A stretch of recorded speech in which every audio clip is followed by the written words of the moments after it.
Hoy es un programa muy especial, Violeta. Lo es, muchísimo.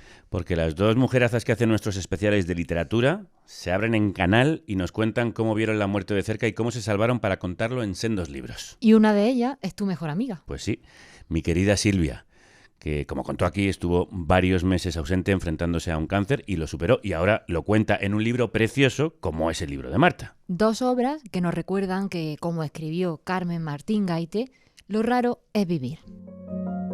Lo raro es vivir, que estemos aquí sentados, que hablemos y se nos oiga, poner una frase detrás de otra sin mirar ningún libro, que no nos duela nada, que lo que bebemos entre por el camino que es y sepa cuándo tiene que torcer, que nos alimente el aire y a otros ya no, que según el antojo de las vísceras nos den ganas de hacer una cosa o la contraria y que de esas ganas dependa a lo mejor el destino. Es mucho a la vez, tú no se abarca. Y lo más raro es que lo encontremos normal.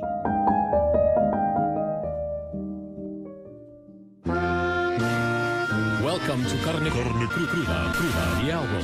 Join us for danger, excitement, innovations. X entra en un bar del Paseo Marítimo y camina hacia la jukebox. Echa una moneda. La aguja cae sobre el vinilo. Suena el rasgueo tibio de Fire and Rain. Un murmullo mecánico activa el mismo resorte que el olor de la Magdalena de Proust, capaz de derribar las paredes del tiempo.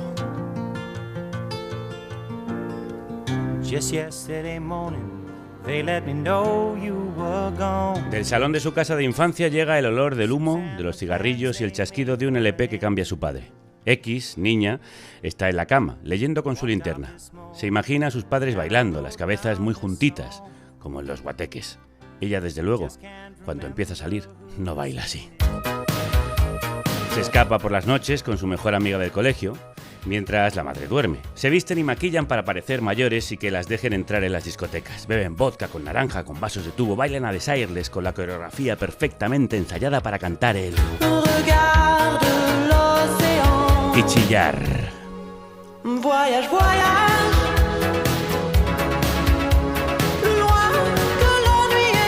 Regresan antes del amanecer, vampiras de la puerta trasera. En las fiestas de la casa, con el hermano y sus amigos, la madre se queda a tomar copas. Si quieres encontrarme, ya sabes dónde estoy. Y cuando la dejan, pone Calle Melancolía, de Joaquín Sabina. Calle Melancolía. Quiero mudarme hace años al barrio de la alegría. X suspira con ella y suspira mucho, muchísimo más todavía cuando hace cola durante horas para el concierto de Dire Straits. Y con el chico con el que va, le da un beso en Tunnel of Love.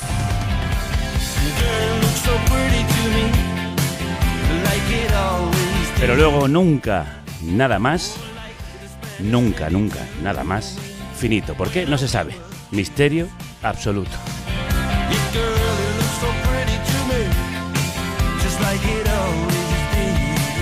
Pero, menos mal que existe ABBA.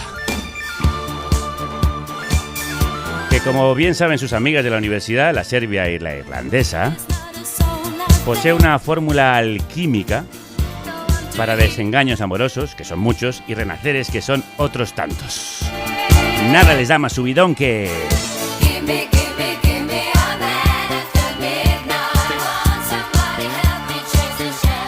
un grito excesivo, desaforado incluso, que en el caso de X se cumple con creces en su Erasmus en Edimburgo, donde baila todos los fines de semana. Chupito va y chupito viene, con el Wonderwall de Oasis o el Touch Me de los Doors. El aire huele a sudor y a cerveza caliente y todo es piel. Come on, come on, come on, come on, now touch me, babe. Can't you see that I am not afraid? En las noches de salsa, el venezolano la agarra fuerte, rico, controla sus pasos. Su compañera de la residencia, la historiadora, en noches de porros y profundidad pone, ¿a quién sino? A Camarón. El Señor va sobre el tiempo flotando como un velero, Un ventilador en el techo gira y gira y gira sobre los cuerpos entrelazados y sudorosos de X y el Traveler, extenuados de deseo, extasiados, enamorados, vértigo y desasosiego.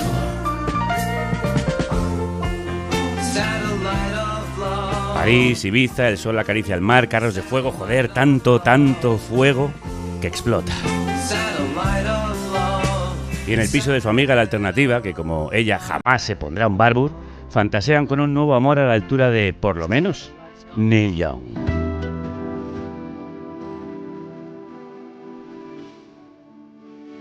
¿Sucederá algún día?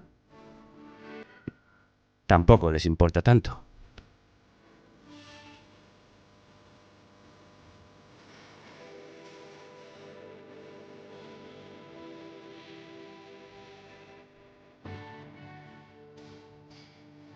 Así que se ponen las Doc Martens y salen con el locutor de radio y beben roncolas. Y fuman 1000 paquetes de fortuna y si hay pasta se drogan y bailan Mr. Cab Driver imitando al mega increíble Lenny Kravitz. Y una noche llegan los tres a casa con Fuck You, I'm a Survivor pintado en la frente con lápiz de ojos negros. I'm a Survivor. Para X, sus amigos siguen teniendo las mismas caras que el día que mejor se lo pasó con ellos. Su filtro para Instagram podría llamarse Joie de Vivre, alegría de vivir. Tiñe los rostros de un tono retroluminoso, fijando el instante exacto en el que la vida parecía perfecta.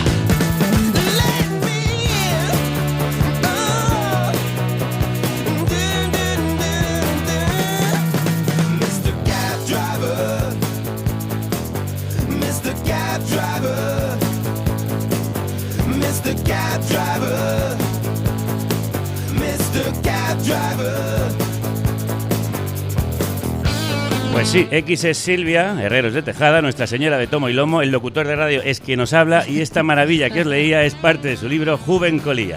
Porque hoy hablamos del paso del tiempo, de la melancolía por la juventud perdida, del miedo a envejecer y el miedo a no envejecer, a morirse. Pero sobre todo, hablamos del amor a la vida. Hola. Perdona que interrumpa el programa. Soy Celtia Tabeallo. ¿Me conoces? Si no es así, seguramente es porque todavía no eres ni productor ni productora de Carne Cruda. Yo me encargaría de que pudieras venir aquí a vernos un programa, de solventar cualquier clase de duda con tu donación, subir cuota, renovar lo que quisieras. No sé si sabes que el periodismo libre que se hace en Carne Cruda es posible gracias a la independencia de empresas y gobiernos. Por eso te necesitamos. Es muy fácil hacerte productor. Y este es el momento. Entra en carnecruda.es, haz clic en Hazte Productor y forma parte de nuestra familia. Y si lo prefieres, me escribes a productores@carnecruda.es y ya te ayudo yo a cómo hacerlo. Muchas gracias, te dejamos con el programa. Adiós. Anda, no me cuentes cuentos. Cuentista. Puro cuento. ¿Qué te cuentas? Vaya cuento.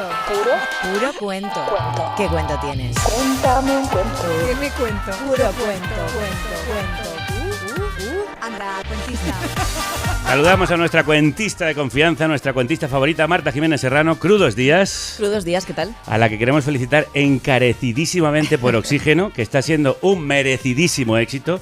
Y ya no sé ni cuántas ediciones lleva. ¿4? 4. Toma ya. Bueno, muy merecido. Gracias.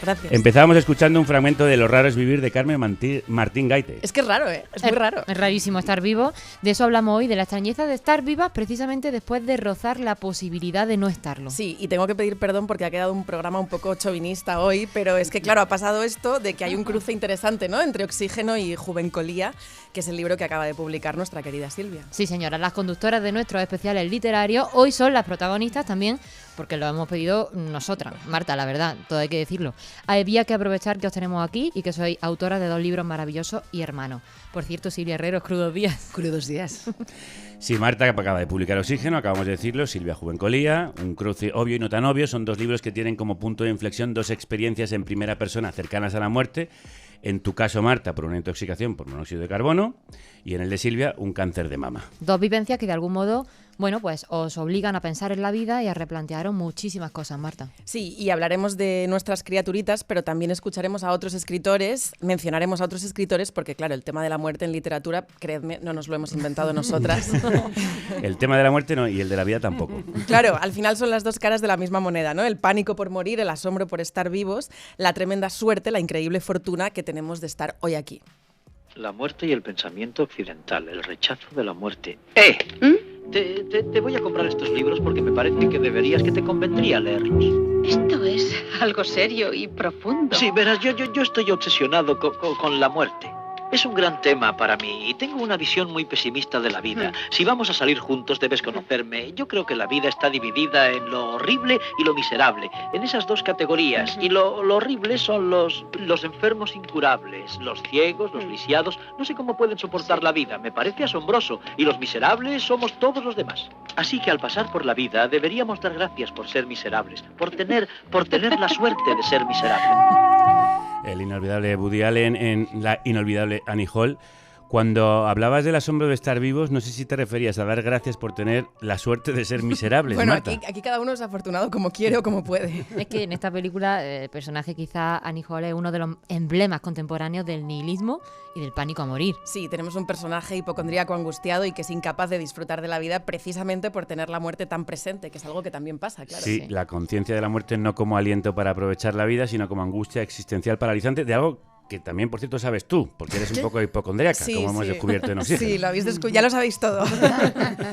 Aunque en realidad Allen hace un poco de trampa, porque dentro de todo ese pesimismo terrorífico, él usa una de las grandes armas contra el horror de morir, que es el humor. Es un poquito peor porque no puedes respirar del todo, pero no pasa nada. Es mejor eso que morirse.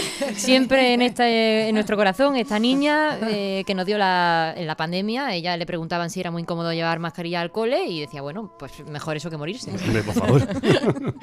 Siempre hay algo mejor que morirse, ¿no? Y es que, claro, la muerte es el punto final. Ya conocéis aquella frase de Maurice Chevalier que decía, envejecer no está tan mal si considera uno la alternativa. Totalmente. Sí. Pero el humor no es la única herramienta. Hay muchísimos libros que han tratado esa cuestión desde muchos otros ángulos. Sí, hay un montón, la verdad, pero a mí me han gustado mucho Sigo aquí, de Maggie O'Farrell, por ejemplo, que es un libro en el que cada capítulo es una de las veces que la autora ha estado a punto de morir en su vida. En un avión, en su parto o simplemente de niña con la bici porque pasaba un coche por allí, ¿no? Y, por supuesto, Joan Didion. Claro, es un clásico, tiene Noches azules y El año del pensamiento mágico, donde habla de la muerte ajena y de cómo eso nos hace vislumbrar la propia también, ¿no? De cómo enfrentar la vejez.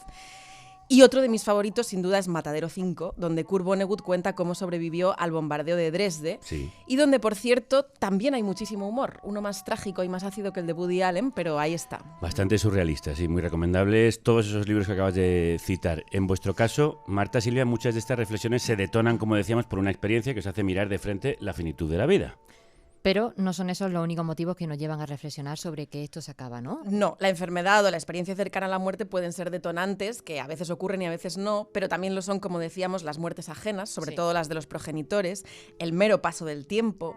Si uno lo hace bien y no le da la espalda, pues esto nos va acercando progresivamente al final y nos lleva a preguntarnos según qué cosas. La célebre crisis de la mediana edad. O como le gusta llamarlo a Silvia, el síndrome de Peter Pan. En tus días de cama mirabas Instagram. Examinabas tu perfil con todas tus fotos como si estuvieras stalkeando a otra persona. Te preguntabas qué impresión causarían en alguien que de verdad te espiara, si es que eso fuera a pasar alguna vez ahora que eras una persona enferma. Dudabas de si contar en redes lo que te estaba pasando. Muchas personas lo hacían, seguidoras del lazo rosa, heroínas de la fortaleza. ¿Por qué tú no te sentías así? En tu stalkeo a ti misma, viste a otra. Una persona ávida de performar juventud a toda costa, de dar la sensación de que era guay y de presumir de llevar una vida auténtica. Evanescencia juvenil, lo llama el sociólogo Frank Furedi. Bueno, aunque aquí la conocemos de sobra, por si alguien se ha perdido, Violeta. Silvia Herreros, mitad de tomo y lomo, es una de las principales especialistas en lengua española en James Matthew Barrie y de su principal creación, Peter Pan. Filóloga, escritora, profesora y guionista de series como La Ruta, también es autora de La mano izquierda de Peter Pan y La otra isla. Y ahora acaba de publicar este libro del que ya os venimos hablando, Juvencolía, con debate, subtitulado Cómo sobrevivir al hechizo de la juventud eterna, que es un abecedario íntimo sobre el deseo de ser joven para siempre. Qué jovencólico, pero qué juvenescente me he quedado después de leerlo. Silvia, enhorabuena. Muchas gracias. ¿Qué querías escribir y de qué acabaste escribiendo?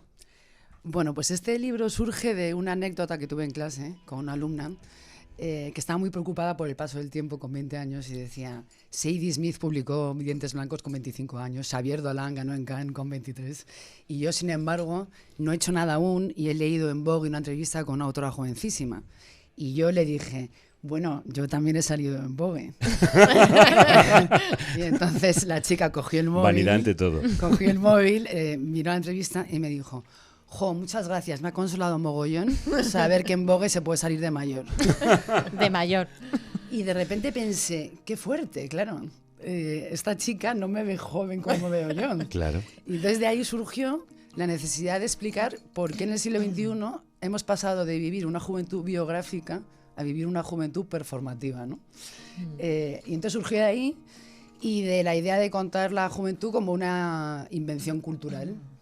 Y yo quería contar pues un recorrido histórico sobre cómo habíamos llegado a estar tan obsesionados por la juventud en el siglo XXI y cómo ha pasado de ser una etapa a un objetivo vital. Pero en pleno proceso de escritura, de repente me diagnosticaron un cáncer de mama. Y mi primer pensamiento también fue, pero si yo soy muy joven. Claro. Tenía 48 años. Y bueno, claro, escribiendo sobre la juventud y de repente interrumpiéndose esta supuesta juventud de esta manera, era imposible no introducirlo en el libro, ¿no? Con lo cual, el libro ahora es una mezcla entre la juventud y el mito cultural de la juventud y de la juventud vivida en un cuerpo que de repente se encuentra finito. Que tiene conciencia de la muerte y de hecho has acabado escribiendo una obra tan desbordante, tan extraña, tan única que no es ni un ensayo ni es una novela, es ambas cosas, es autoficción, es imaginación, es diversión, es un juego, es un hechizo, es un sinfín de historias reales e inventadas que entrelazas con la tuya para escribir sobre ti, tu enfermedad, tu madre y la suya, el cuerpo de las mujeres, el deseo sexual y la fantasía, los amantes, los amores, los amigos y todo lo que es importante en esta vida para completar, amiga mía, la biografía más rara jamás escrita. Una rara avis, ¿cómo soy yo? Bueno, para empezar, una biografía que es un diccionario. ¿Por qué? Bueno, primero iba a ser un diccionario porque me hacía gracia hacer una enciclopedia de la juventud y hablando de los grandes hitos que han marcado esta etapa. Y después, después quise que fuera un abecedario para darle una estructura y el libro empieza diciendo ¿tienes miedo? Y me acordé de un juego que hacía yo con mi madre, que era el abecedario contra el miedo, ¿no? Que era cuando yo tenía miedo por la noche y la llamaba, se metía conmigo en la cama y me decía, mira, el mundo está lleno de cosas bonitas, vamos a decirlas en voz alta, letra a letra, y las invocamos como si fuera un hechizo, y así se te va a pasar toda esta tristeza, todo este miedo que tienes, ¿no? Entonces empezamos, pues la A de amanecer, B de bonita, de beso. Ajá. Y ella siempre decía C de California. Ah. Porque ella, de joven, había vivido en California y había sido el gran momento de felicidad de su vida, ¿no? Y de juventud. Y de juventud. Yo siempre en mi casa oía hablar de la juventud como el momento más feliz de la vida. Que supongo que también habrá influido algo. Algo habrá influido. Aparte de que tú has nacido allí. Sí, también. Bueno, pues vamos a hacer lo mismo, ¿no? Sí, vamos a hacerte una entrevista diccionario con algunas de las palabras del libro y la primera palabra es la que da título. Juvencolía. Del latín juventus, griego melancolía. 1. Una tristeza suave que aparece al intuir que no eres la persona que tu juventud prometía. 2. El anhelo de habitar tu cuerpo sin miedo, sin cicatrices, como si la piel no guardara memoria. 3. La obstinación de no dejar que el tiempo devore todo aquello que una vez te hizo arder. Con la J de juvencolía, una palabra inventada por ti, te preguntamos, ¿somos una sociedad enferma de juvencolía, obsesionada con la juventud eterna, aterrorizados por perderla? Yo creo que sí, clarísimamente. Sí. De hecho, creo que somos los primeros adultos que con 50 años nos sentimos jóvenes. Que se llaman muchachas, esa es una muchacha que de 50, una muchacha de 50. Una muchacha de 50, exactamente. Mi madre cuando tenía 50 años, como tengo yo, no se sentía joven, se sentía una señora. Y creo que estamos ahora en un desfase vital, heterocrónico, lo llaman, ¿no? Como que vivimos varias edades dentro de la nuestra, entonces como que nos podemos sentir de repente, pues me siento treintañera para algunas cosas, 50 para otras, incluso veintañera para muchas. Y creo que estamos obsesionados por parecer eternamente jóvenes, por agarrarnos a este mito de que, bueno, de que la promesa de la juventud nos salva de morir, de envejecer y de sufrir, ¿no? Entonces, mientras nos sigamos pareciendo y lo sigamos performando, soy invencible. Sí, de ahí también esta obsesión por las cremas y por los filtros de Instagram, que son las cremas virtuales. Las cremas actuales, sí, sí. Vamos entonces con la A de adultescencia, que entre las muchas cosas que se aprenden en tu libro, Silvia, que son de verdad un montón, cuentas que el 19 fue el siglo de la infancia, el 20 el de la juventud y el 21, dices tú, es el siglo de la mediana edad.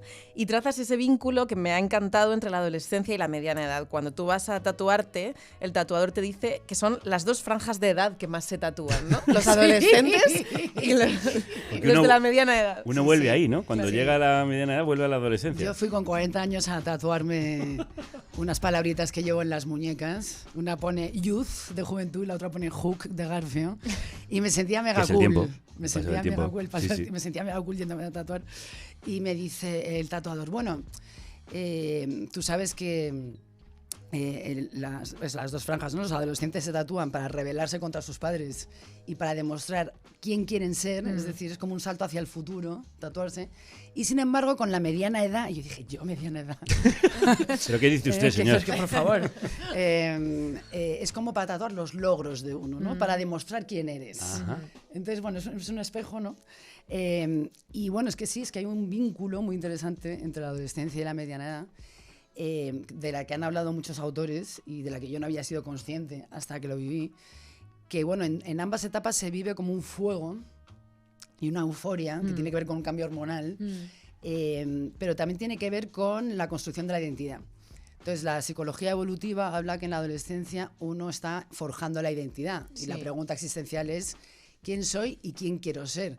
Y sin embargo, en la mediana edad estás diciendo ¿qué me he hecho? ¿No? O sea, ¿quién he construido? Yo cada vez que oigo que la mediana edad es como una segunda adolescencia, te juro que me quiero pegar un tiro. Exacto, lo que te espera. Pasaste una adolescencia durísima, ¿no? Yo no quiero volver a eso. Con lo bien que Pero bueno, estoy. claro, es como, ¿quién soy ahora? ¿No? Entonces, en la mediana edad... ¿Qué he hecho de mi vida? ¿Qué he hecho de mi vida? Y todavía te sientes lo suficientemente joven para a lo mejor cambiarlo, ¿no? Todavía hay tiempo. Todavía hay tiempo. Y luego además hay otro espejo que a mí me resulta interesantísimo, que es que el adolescente vive unos duelos que son exactamente los mismos que se viven en la mediana edad. Es decir, el adolescente tiene el duelo porque pierde los padres de la infancia, los padres idealizados, y en la mediana edad es cuando se mueren nuestros padres. Luego el adolescente vive la monstruosidad y los cambios de su cuerpo, y en la mediana edad nos pasa lo de envejecer. Lo de envejecer. Lo de envejecer. Esa cosilla. Eso que le pasa a otra gente. Y ahí caemos, claro, en el riesgo con la M de midorexia, que nos puede llevar a esa anorexia de querer parecer más jóvenes de lo que somos hasta convertirlo en una patología, ¿no? Bueno, es que es una patología. Ahora mismo se habla de edad indeterminada. Vale. Como que la mayoría de nosotros de mediana edad queremos parecer eso, midoréxicos, como podría tener 38, pero también 50. No se sabe muy bien. Y tiene que ver con el look, con toda la performance que uno hace en Instagram, ¿no? El estilo de vida. Antes en la cita que leíais, pues habla de yo misma mirar mi Instagram estando enferma y decir, bueno, o sea, aquí lo que estoy pareciendo es querer parecer joven y parecer guay y tener una vida auténtica, ¿no? Esto de tener una vida auténtica es algo que asociamos a la juventud desde el romanticismo y el modernismo anglosajón, que es como aquello era lo auténtico, ¿no? El regreso a la pureza cuando éramos de verdad, todavía no estábamos hechos ni curtidos. Entonces, ahora queremos parecer auténticos todo el rato, que tiene que ver también con esa idea de... Silvia, y hablas de la enfermedad con la Q de quimioterapia. Gran parte de tu reflexión sobre el paso del tiempo, claro, nace de esta experiencia. Y tú tuviste, además, concretamente un cáncer de mama, lo cual apela directamente al cuerpo femenino, ¿no? ¿El síndrome de Peter Pan masculino y el femenino son distintos? Muy distintos. Y de hecho, se ha empezado a hablar de crisis de la mediana edad femenina hace muy poco tiempo. El síndrome de Peter Pan y la crisis de la mediana edad como tal se acuñaron en los años 80 del siglo XX y se referían siempre a una patología masculina. No se decía que las mujeres la tuvieran, ¿no? Y siempre se hablaba de... pues por ejemplo, Dante ya en la Divina Comedia hablaba de la selva oscura, que era la mediana edad. Elliot Jack, que acuñó el término crisis de mediana edad, hablaba de la cima de una montaña, ¿no? La que se llegaba y luego empezamos a mirar hacia abajo. Y Dan Kyle hablaba del síndrome de Peter Pan, que era esta negación a convertirse en Garfio, ¿no? Sino como a ser el eterno juguetón, el eterno adolescente. Y yo he pensado mucho sobre esto y creo que es que los hombres siempre se movían hacia un objetivo. Los hombres tenían un objetivo de, pues eso, de profesional, ganar el dinero, etc. Y las mujeres siempre nos hemos movido por obligación.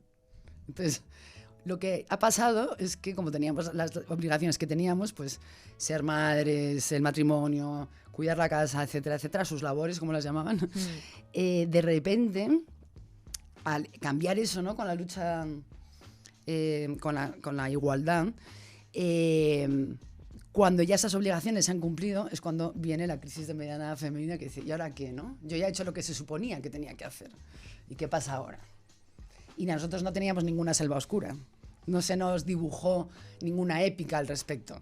Pero ahora nos coincide con los cuidados de padres y de hijos, el fin de la edad fértil que durante años ha marcado la edad deseable de las mujeres, el fin de la supuesta belleza. Bueno, entonces todo eso llega ahí, hay un momento de zozobra y desesperación, donde yo he descubierto que nos entra una euforia muy parecida a la adolescente, porque todavía es como, oye, estoy aquí, mírame, ¿no? Una euforia, no desaparecido. Una euforia con P de punk. Exactamente. Muy punk. De hecho, hablas de la caída del pelo en la quimio como símbolo de la pérdida de esa juventud y de la belleza. ¿Y cómo abrazaste tu cresta punk? Es decir, el pelo que te quedó, que justo te hacía una cresta mohawk, y tu cambio de estética después de una conversación que tuvimos, por cierto, tú y yo, de la que sacaste este manifiesto punk del cáncer. No hay futuro. Atrévete a devorar el presente. La única autoridad eres tú misma. Espejito, espejito, dime una cosa. ¿Acaso no soy yo en este reino la más hermosa? No estás superando nada. Eres una revolución en curso. Grita, aunque nadie te escuche. Tu pelo no está para gustar. La verdad se lleva al aire. Que te miren, que se incomoden, que aprendan. No viniste a obedecer las normas, viniste a incendiarlas. La enferma ejemplar, serena y animada es una fantasía ajena. Y sí, eres una genia, siempre. A tomar por culo, hombre. Eso es lo que hiciste tú con ese tema del pelo, el estigma del pelo. De hecho, te habías hecho una peluca, pero nunca te la pusiste. Nunca me la puse, ¿no? ¿Y qué significa eso? El pelo, ¿por qué fue tan importante y por qué crees que representa tanto la pérdida de la juventud, la pérdida del pelo? Bueno, ya en el capítulo de Punk, de hecho, ya hago un recorrido por la historia del pelo femenino. Y el pelo femenino siempre ha sido símbolo de deseo, de feminidad, de belleza, incluso de clase. Sí. Poder llevar el pelo largo. Y no tener pelo siempre ha sido símbolo de castigo, rebelión, oscuridad. Sí. Y bueno, yo es que cuando me quedé sin pelo...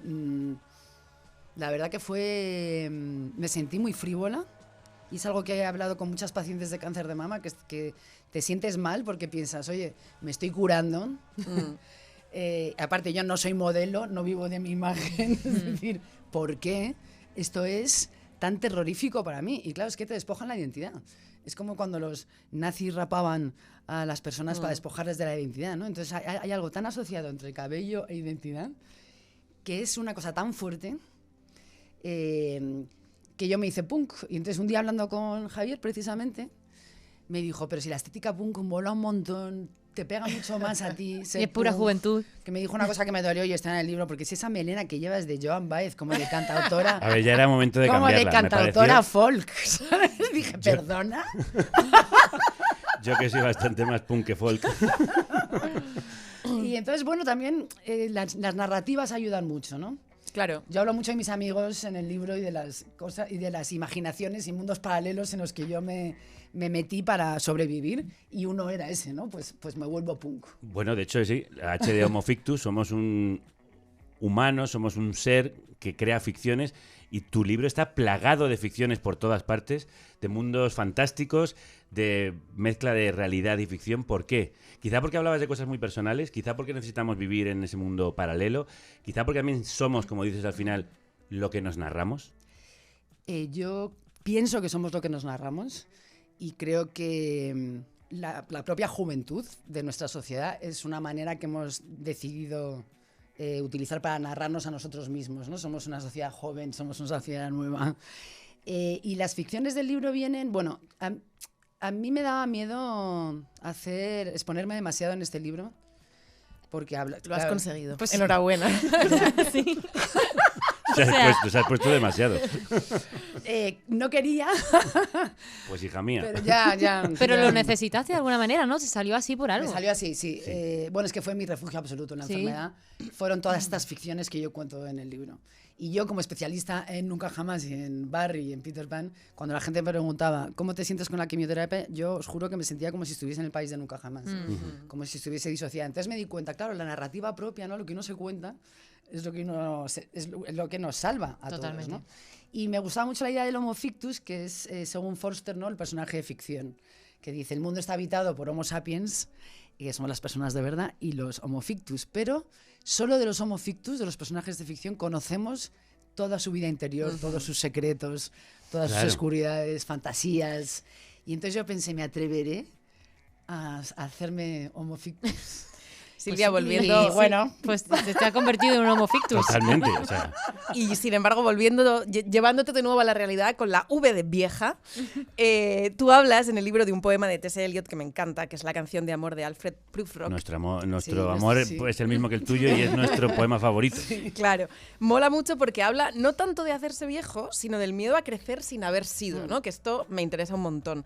¿Es la muerte el deadline definitivo? ¿Aproximarnos a ella nos obliga a pensar en todas las cosas que queríamos haber hecho y no hicimos? Totalmente, sí. Porque de repente estás enfermo y en vez de sentir, en mi caso, vamos, yo no me sentía frágil en absoluto, sino que me sentía, hablo en el libro como de la contraposición entre el héroe y el tánatos, ¿no? Y como en la enfermedad a mí me salía un anhelo y un deseo y unas ganas de comerme el mundo que me relacionaba mucho a cuando yo era joven y estaba de Erasmus. O sea, el mismo anhelo y la misma voracidad de comerme el mundo lo sentía mientras estaba tumbada en la cama con la quimioterapia. Entonces, claro, la cercanía a la muerte, pues claro, te da... Sí, un ímpetu. Bueno, con L de libido te da también un deseo sexual desaforado, amiga. Desaforado. Pero, perdona, pero el capítulo de la libido es una página en blanco. Tengo que decir que es lo que más te impugno del libro. O sea, yo llegué a la L de libido con todo el interés y de repente es como, ¿perdona? ¿Aquí no hay nada? Te la jugó. Sí, sí. Bueno, porque es un misterio, ¿no? Entonces, hay un test, lo de padece usted de juvencolía. De hecho, lo vamos a hacer para terminar contigo. Vale. Que, bueno, hay una pregunta, ¿no? Que dice... ¿Qué es la libido? La libido es una página en blanco. Claro. Tan distinta para cada uno. O sea, ¿y quién me iba a decir a mí? Ya, pero yo quería datos. Bueno, luego... Quería información sobre esto. Luego hay en la Q, se va dejando, ¿no? Ya hay un poco más de... Pero bueno, sí, que se te fue el deseo por todas partes. Por todas se desbordó. O sea, en mi caso era la libido en el amplísimo sentido de la palabra, la libido freudiana, no solo en lo sexual, sino en general. Pero era como un desbordamiento. Quizá por eso, por la cercanía de la muerte, el anhelo de vida absoluto. Anhelo de vida absoluto, sí. Bueno, pues vamos a ver para terminar si sois juvencólicas y sois juvencólicos los que estáis escuchando, ¿vale? Vamos a hacer un poco, muy brevemente, porque es largo, pero algunas de las preguntas del test de la juvencolía.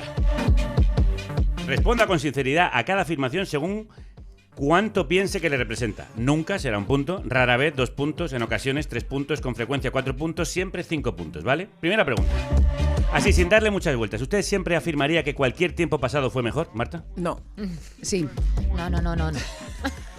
Te tenéis que decir nunca, rara vez, en ocasiones, con frecuencia siempre. Vale. Nunca, Neva. Yo siempre. Si le piden que cierre los ojos y visualice su esencia o verdadero yo, reconoce a una persona apasionada, sana, atractiva y, ¿por qué no? Es su fantasía, al fin y al cabo, casi inmortal. Por supuesto. Por supuesto.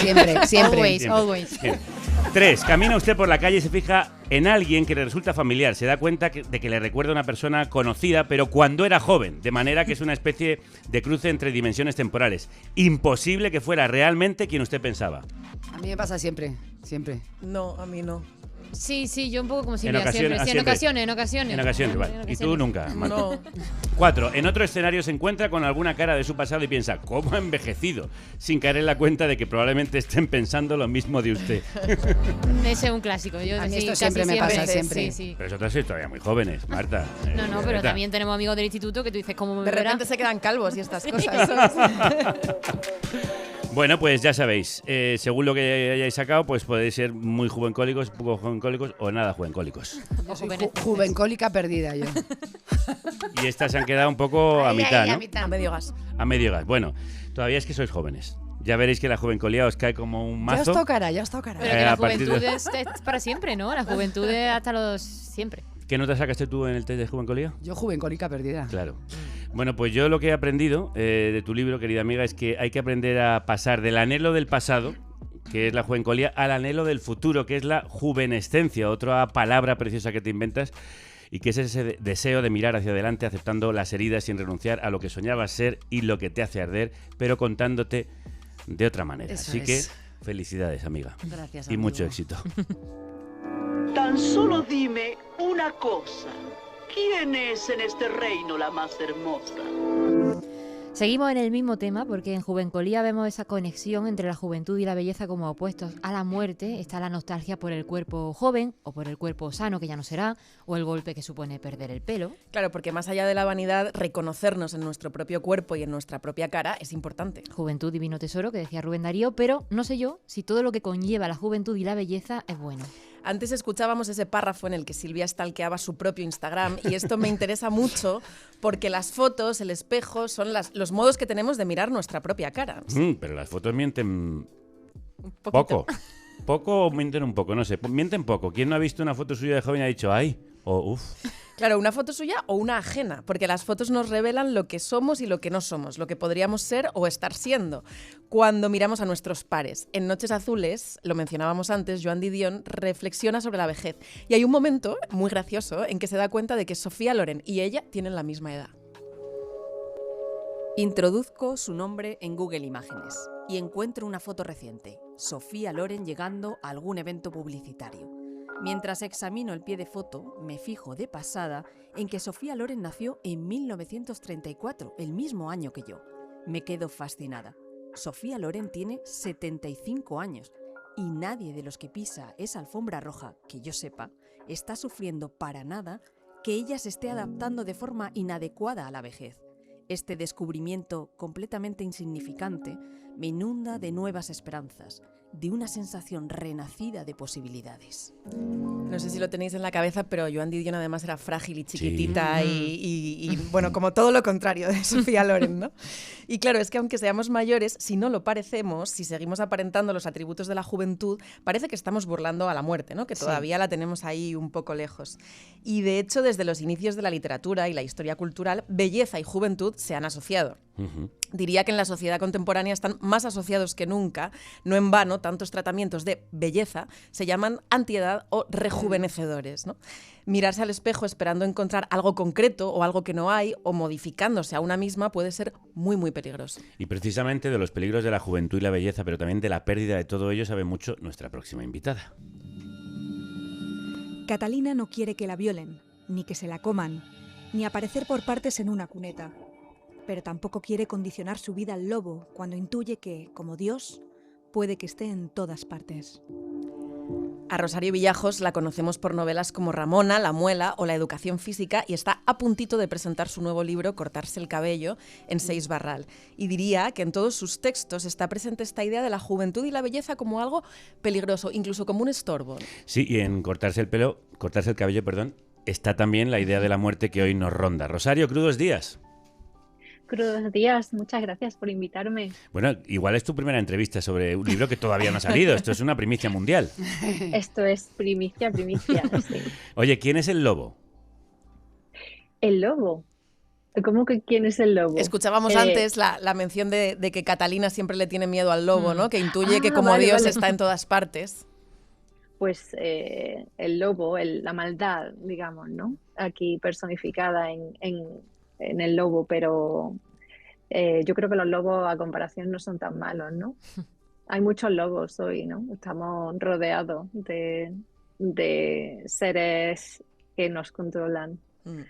Oye, hablábamos con Silvia de cómo hay este anhelo, ¿no?, de conservar y de preservar la juventud y la belleza, y sin embargo, leyéndote a ti, yo me pregunto si no estamos luchando por conservar algo que en realidad es una esclavitud o un lastre. Para mí sí. si te lo tomas como un disfraz o algo que yo qué sé, que no es permanente, ¿no? Como ponerte una peluca, por ejemplo, pues bueno, un día es un día, pero en el fondo yo, por ejemplo, no lo haría porque yo quiero que me cedan el asiento en el autobús. Hay un momento del libro en el que dices, los padres de Silvia, una amiga de Catalina, Estamos hablando todavía de la educación... Sí, de la educación física. Dices, los padres de Silvia eran de la edad de mamá, pero parecían más jóvenes. Al menos hacían cosas de jóvenes, como salir de vez en cuando. Que hila aclaró mucho con lo que venimos hablando con Silvia. ¿Ser joven es hacer cosas de jóvenes? Pues supongo que sí, ¿no? Pero antes, he estado escuchando a Silvia y decía lo de que su madre era una señora y se consideró una señora con 50 años. Y yo estaba pensando que mi padre y mi madre no. Ellos siguen llamando muchacho y siempre lo han hecho a gente de 60 años. Entonces yo creo que es una experiencia diferente para cada persona, supongo. Bueno, yo quiero que hablemos del libro de cuentos que me tiene atrapadísimo. Como hemos dicho, se llama Cortarse el cabello. Hoy hablamos mucho de cortarse los cabellos por distintas razones. Y es un hermoso puzzle de historias sobre todo tipo de muertes y pérdidas, también despedidas o descubrimientos. ¿Por qué lo decidiste llamar así? ¿Por qué cortarse el cabello? Pues está inspirado en el epígrafe que abre el libro, que es un cuento de Dorothy Johnson, que es una autora, bueno, que la conocéis por todas las películas del oeste que te vengan a la cabeza. Sí. Ella está detrás de ese guión, ¿no? Como Un hombre llamado caballo, o bueno, el árbol del ahorcado, un montón de cuentos. Y parece ser que en algunas culturas cortarse el cabello era símbolo de duelo, ¿no? Porque era una cosa asociada a la fuerza, al poder, y cortarse el cabello pues era algo en honor a ti me corto el cabello, ¿no? Por eso decidí llamar al libro así. Hay muchísimos homenajes en el libro, uno de ellos es a Dorothy Johnson, porque hay un cuento, perdón, inspirado en sus propios cuentos, pero también hay homenajes a Manuel Puig o Boris Vian. Y también hay mucha muerte, perdón. No, es que estaba pensando con lo que decía Silvia antes de la identidad y el cabello y con lo que dice Rosario del duelo, pienso en esta cosa tan prosaica, pero que hemos hecho todos, de cortarnos el pelo Cuando con una ruptura o con un, ¿no? Como para cambiar de etapa, para cambiar. Sí. Para no reconocerte, ¿no? Para ser otra persona, para empezar de cero. Sí, totalmente. Y yo decía que hay mucha muerte, de hecho empieza con Mi primer cadáver, es el primer cuento. ¿Por qué ha inundado de muerte las páginas de tu libro? Bueno, creo que también es algo que está presente, ¿no? Y que cabe todo. En el libro creo que también hay humor, creo que también hay muchísimo amor, pero más que mirar hacia el pasado o el futuro, está anclado en el presente, y la muerte es algo que pasa y que creo que en la sociedad en la que vivimos nos cuesta mucho aceptarla, ¿no? Entonces digo, bueno, voy al grano, Mi primer cadáver. Son un conjunto de fragmentos de vidas y de muertes que se van conectando y que es muy sorprendente porque leídas de nuevo, conociendo esas conexiones, bueno, pues las historias van ganando un nuevo significado. Y esto me ha recordado mucho a que mi abuela decía, ojalá tuviera tu edad con lo pasado.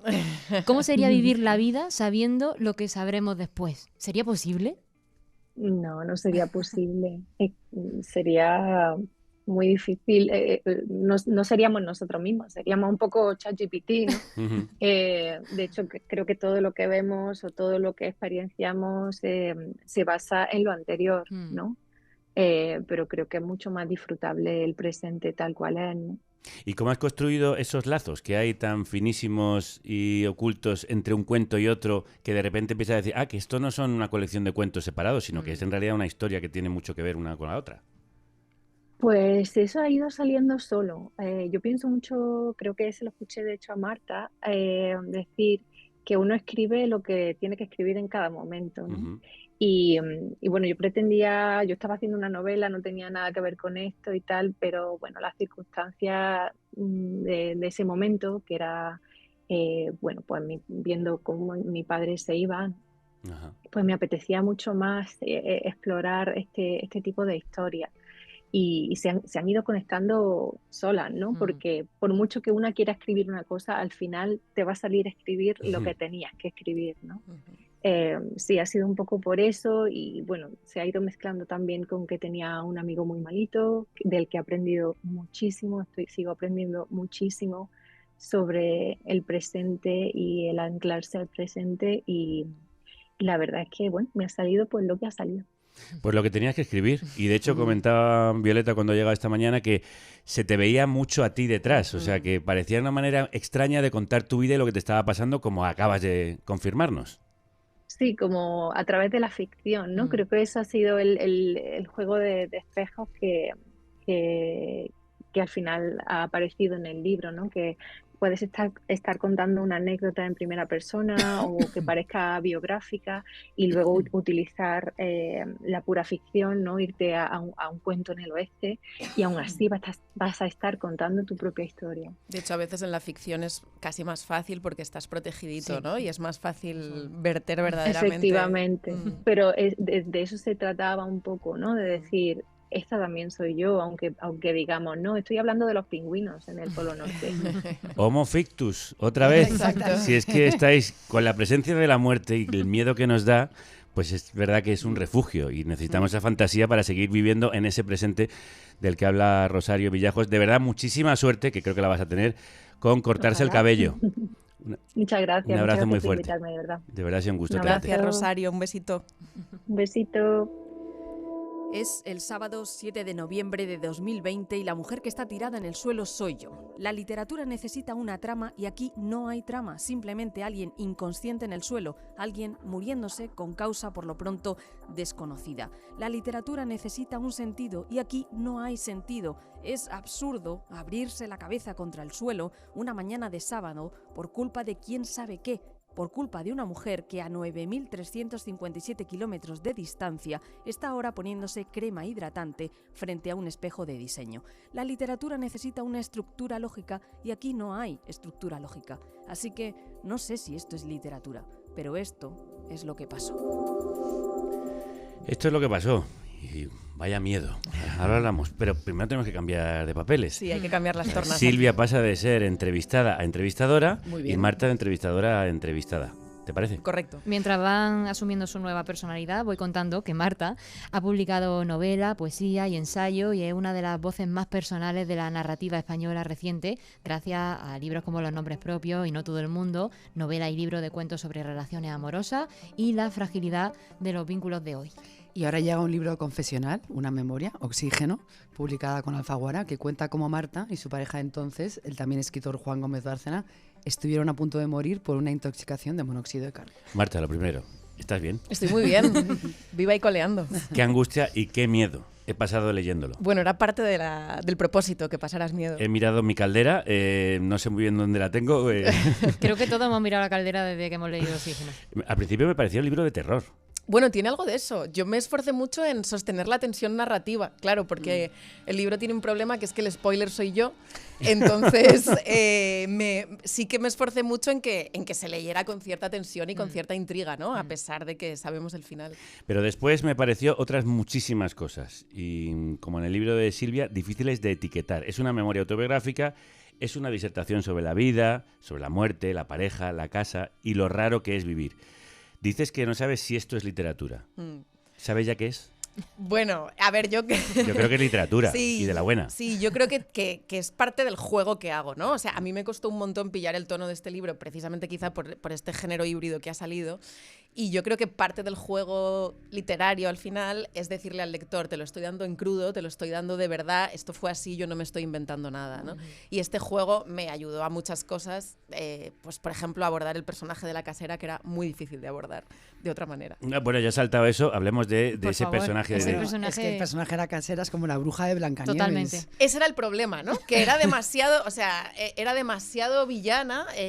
Yo como escritora era consciente de que un buen personaje tiene sus aristas, sus contradicciones, su parte humana y tal, pero llegó un momento en que me di cuenta de que es que no quería retratar, o sea, que es que quería retratar el mal por el mal. Bueno, ¿no? pero a mí me pareció, eso me encantó, porque era como la maldad pura, ¿no? Es como cuando eres un niño y lees el cuento.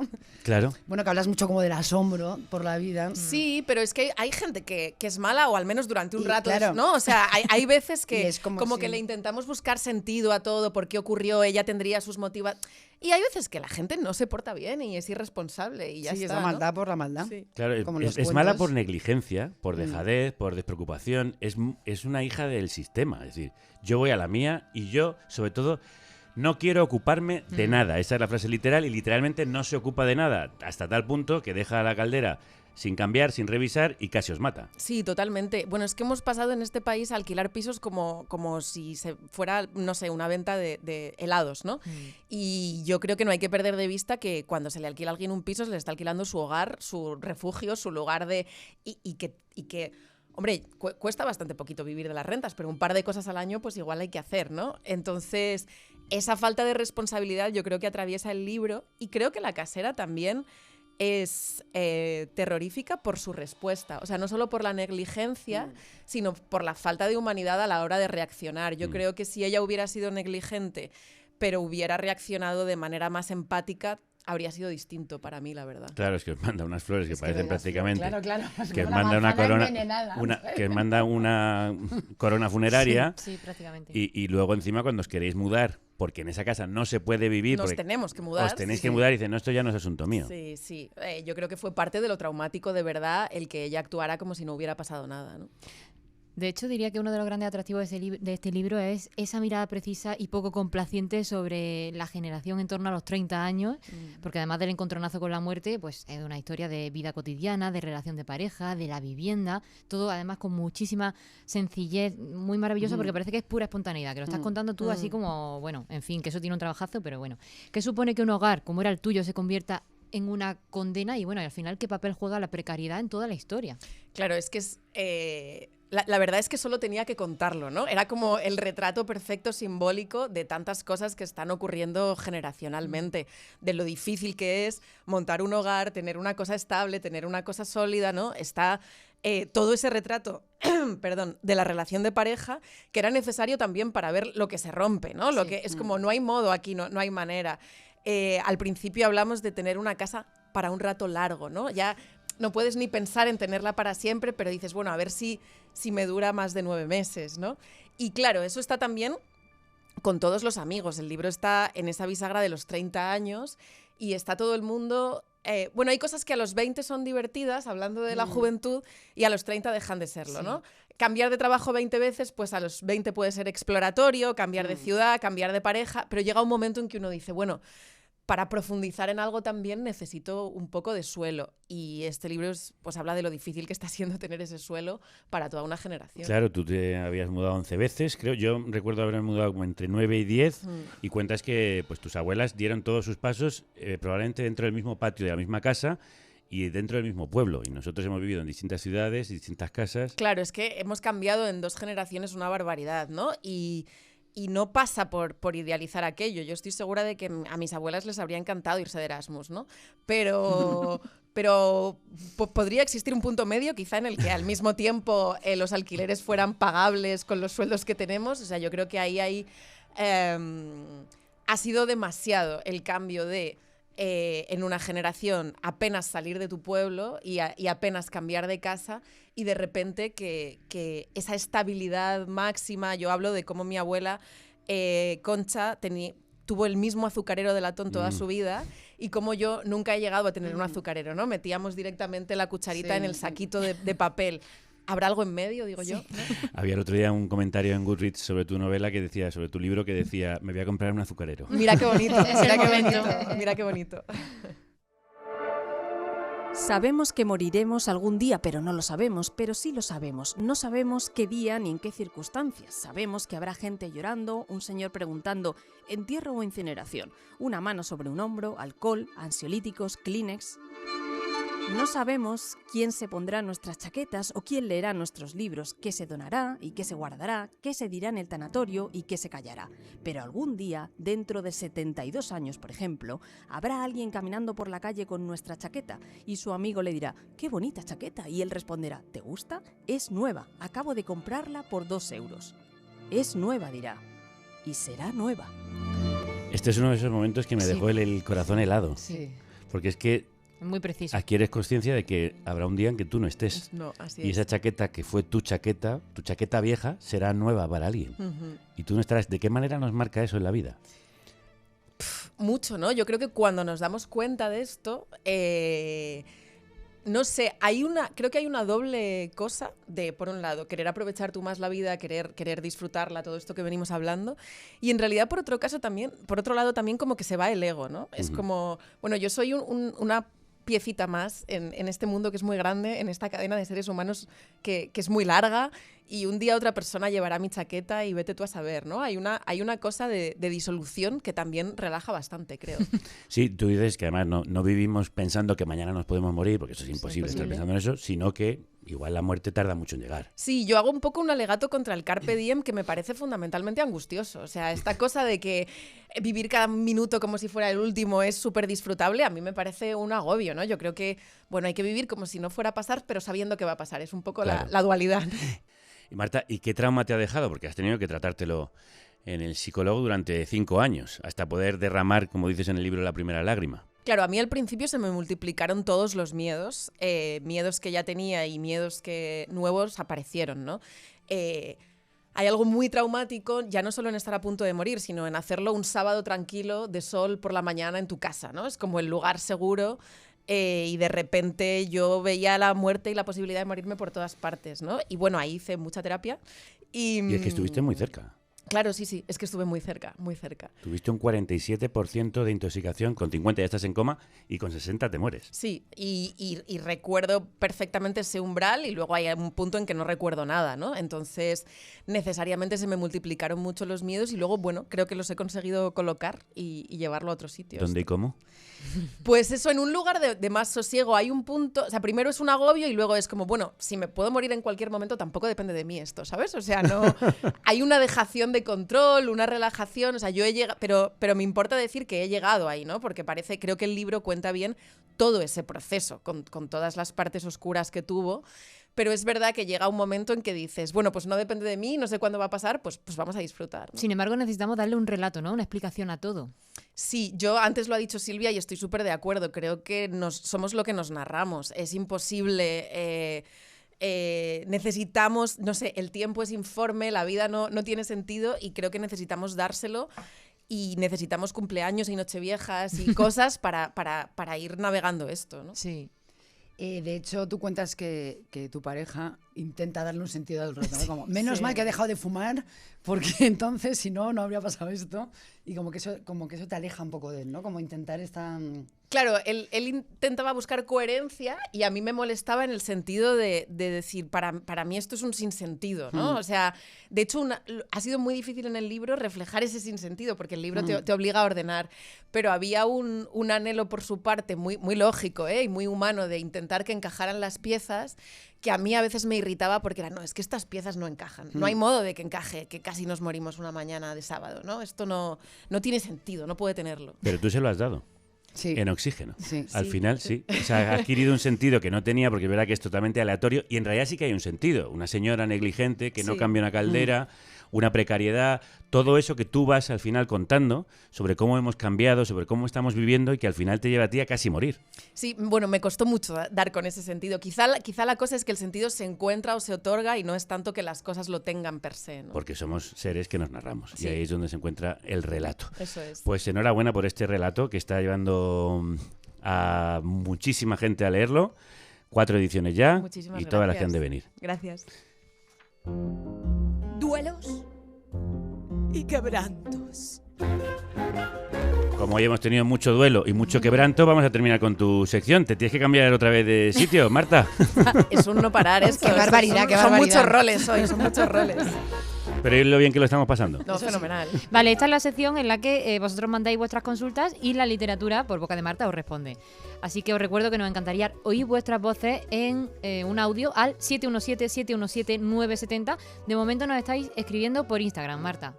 Sí, así que vamos con la primera consulta. ¿Qué hago con tanta apatía por la vida? Bueno, lo primero es escuchar este episodio de Puro Cuento y recordar que no hay tiempo que perder. Eso lo primerito. Y lo segundo, por supuesto, leer a Walt Whitman, que en Hojas de hierba dice cosas como esta. Yo me celebro y me canto, y de lo que me apropie te debes apropiar, pues cada átomo mío te pertenece. Ando vagabundo e invito a mi alma a que también lo haga. Ando vagabundo y metiendo a mis anchas a mirar un tallo de hierba estival. Mi lengua, cada átomo de mi sangre, se formaron de este suelo, de este aire. Nacido aquí, de padres cuyos padres también nacieron, al igual que sus padres. A mis 37 años, con una salud perfecta, he empezado a vivir y solo espero no dejar ya de hacerlo hasta mi muerte.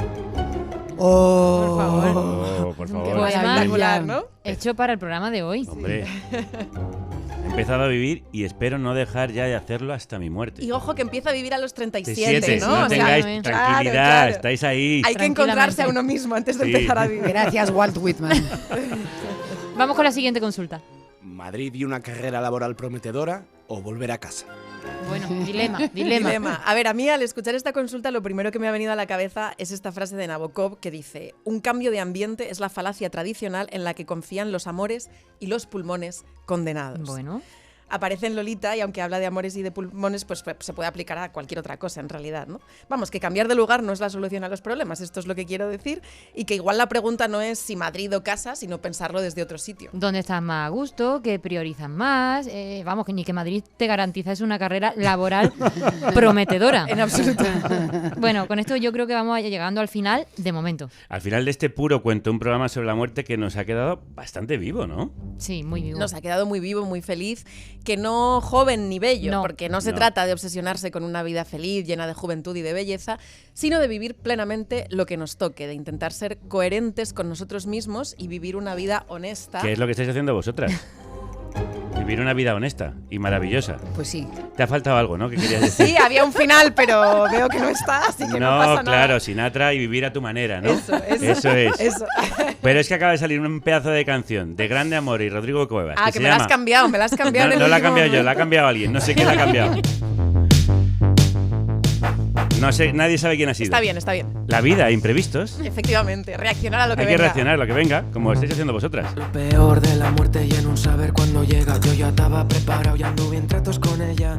Llevaba muchos años preparando el funeral. Una muerte perfecta, una muerte sensacional. Dicen, me informan que me aguarda Lina Morgan, que me busca Juan Gabriel pa' que cante con él. Tan Selena, el Presi, Rocío Jurado. Y cuando llegue Bisbal vamos a hacer un musical. Con Ángeles cantando temazos de Nino Bravo. Yo pienso entrar en el cielo como Diego rumbeando. Dulcis dies mortis nostre. Una muerte ideal. Un espasmo de gloria. Un gozo infinito. Un éxtasis perpetuo. Una explosión gozosa. Un delirio luminoso. Un regalo asfixiante. Un estallido puro. Bienvenidos a la gloria. Pues bienvenidos a la gloria, ha sido un estallido puro, un éxtasis gozoso lo que hemos tenido hoy aquí con vosotras. Gracias por estos 2 pedazos de libros que habéis sacado, por ayudarnos a seguir viviendo mejor. Desde que nos hemos enterado que tenemos que vivir, como dice Walt Whitman, hasta la muerte, vamos a hacerlo con vuestros 2 libros como referencia y con esta canción maravillosa de Rodrigo Cuevas y Grande Amore, Una muerte ideal, como banda sonora. Marta, Silvia, muchísima suerte con los libros. Gracias a vosotros. Hasta la próxima.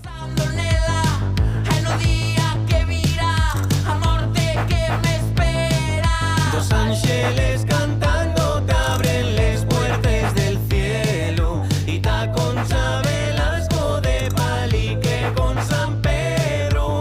Dulcis dies mortis nostre, sufocans Jesús clara rubitur. Una muerte ideal, un espasmo de gloria, un gozo infinito. Palmo de gloria, gozo infinito ha sido este programa y mañana también me lo va a ser porque hablamos de pantallas y de Dirty Sánchez intentando poner límite a las adolescentes. A los tecnoperros. A los tecnoperros, Sí. y efectivamente que nos quieren meter el mal. A sus hijos y a sus hijas no, pero a nosotros y a nosotras sí. Volvemos mañana. Hasta entonces. Salud y República. Y espérate un momento que va a terminar la canción.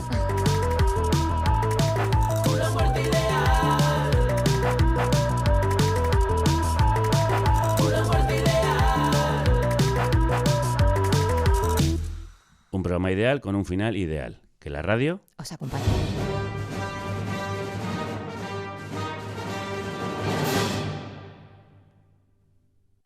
Bravas, bravas.